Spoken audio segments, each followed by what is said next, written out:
Hi, boys and girls. We're ready for part 2 of prime factorization. We're going to look at the two methods that we're going to use to write a number using prime factors only. So, one of the most important things that you need to remember is that you have prime suspects. And I want you to memorize these numbers because this will make your work so much easier. Prime suspects are 2, 3, 5, 7, and 11. And they're prime because they're only have two factors, one in itself. This can only be 2 times 1, 3 times 1, 5 times 1, 7 times 1, and 11 times 1. That's why they're prime suspects. They're prime numbers. Okay? We're going to talk about two methods today, factor tree and ladder tree. And the thing is you get to choose which method you want to use. A lot of you will be familiar with the factor tree. This is something that you should have seen in 5th grade. We're going to review it. So let's talk about 12. 12 is a composite number because it has more than two factors. Okay? So what I'm going to do is I'm going to go to my prime suspects and I'm going to ask myself, can 2 go into 12? Well, it can. But the thing is, when you're using the factor tree, you want to start with the larger number. So can 11 go into 12? No. Can 7 go into 12? No. Can 5 go into 12? No. Can 3 go into 12 evenly? Yes, it can. So I know that 3 times something will give me 12. 3 times what will give me 12? 3 times 4. And remember, this dot is multiplication. 3 times 4 will give me 12. Well, 3 is one of my prime suspects, so I can circle it. 4 is not a prime number. So I'm going to keep working. 3 will not go into 4 evenly, but will 2 go into 4 evenly? Yes, it will. 2 times 2. So 2 is a prime number, and I circled both of them. Okay, so when I rewrite this out, I can rewrite this into a new expression and go 2 times 2 times 3 equals 12. So now I have two expressions that are equivalent to each other. I can rewrite this prime expression exponentially. I have 2 2's. So 2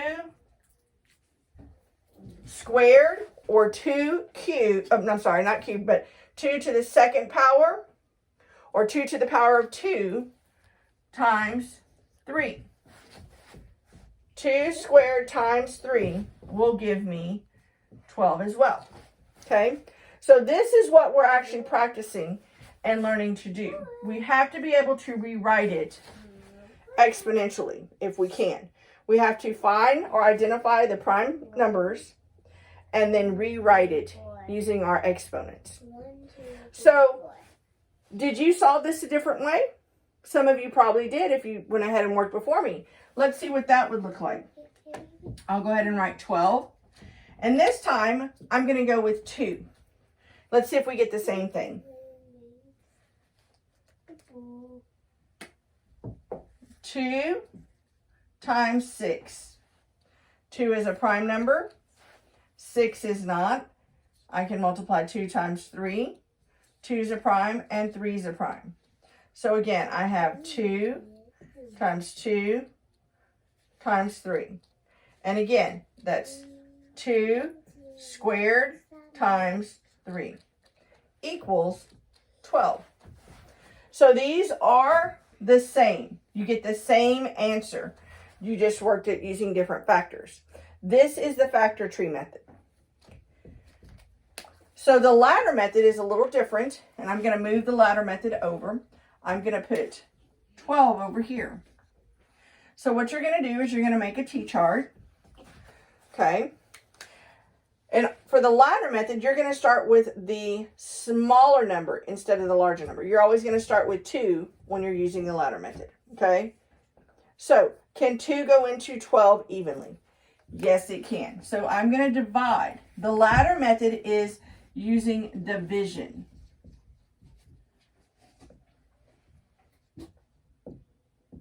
Okay, so what you're going to do is you're going to go 12 divided by 2. 12 divided by 2. And this is your scratch area.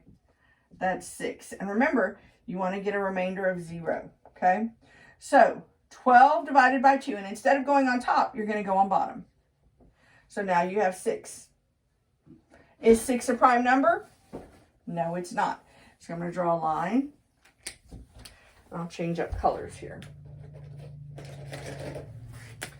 What can go into 6? Again, I'm going to start with 2. 6 divided by 2. Well, that's 3. So 6 divided by 2 is 3. Okay. Is 3. 3 is still a prime number, so that means I can divide 3 by 3, and I get 1. You want to get 1, and then you know you have all your prime numbers. 1 is not prime. This is not prime. Don't think it's prime. But this tells me I have all prime factors now.